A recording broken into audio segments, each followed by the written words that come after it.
To learn more about these effects, we studied how incivility affects 3 different stages of the cognitive system: how attentive we are to information, how we process it, and how we use it in problem solving.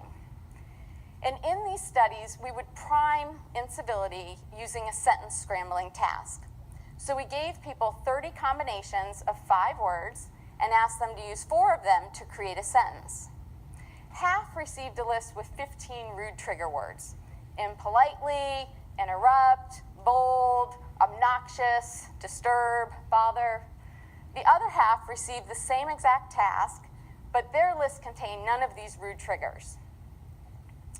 So we wanted to investigate whether incivility disrupts attention, causing people to miss critical information altogether. And we tested this using the invisible gorilla, which some of you may be familiar with. So participants are asked to count the number of basketball passes made as the group moves around the room. Now, while counting, some fail to miss this gorilla that walks right in between the middle of the group, stops, pounds his chest for several seconds. So we primed people with incivility, then we showed them this video. Can you guess the effect that that had?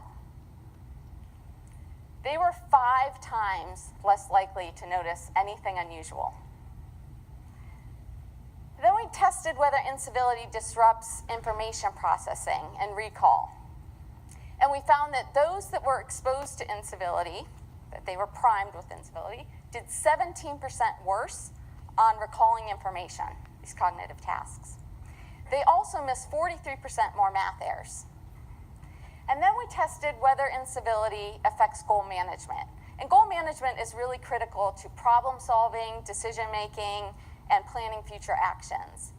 We found that those that were exposed to incivility really struggled with goal management. So it took them significantly longer to make decisions, it took them longer to physically record their decisions, and they made significantly more errors.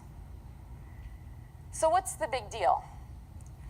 Not spotting the gorilla is one thing, but if we present this situation in a hospital context, it can be fatal. A doctor detailed how a medical team in his West Coast hospital had administered the wrong treatment to a patient after having an uncivil encounter with the supervising doctor. The necessary information was right there on the patient's chart, but somehow they lacked the attention and awareness to take it into account. Simple mistake, right? Well, that patient died. Now, what's scary is that this example is far from unique. So across a study of 4,500 doctors and nurses, 71% tied uncivil behaviors to medical errors that they knew of. 27% tied this bad behavior to the deaths of their patients. Incivility is like being trapped inside a fog. Even if the bad behavior isn't aimed at us, we're just witnesses, it can put us in a real cloud of negativity and have some pretty profound effects. Let me give you one example. I'll often give participants a brainstorming task where they have 5 minutes to come up with as many ideas as they can for how to use a brick.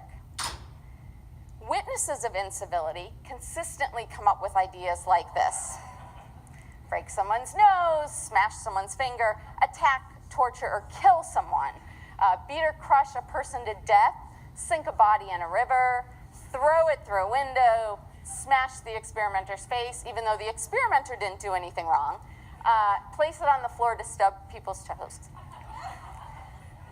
Now, observing rudeness also causes people to imitate this behavior, though. So people that witness incivility are 3 times less likely to help, and their willingness to share their resources drops by over 50%. Civility makes work better. How you show up and treat people means everything. This is what I found. Incivility chips away at people and performance. Incivility hijacks focus. It robs people of their potential, even if they're just working around it.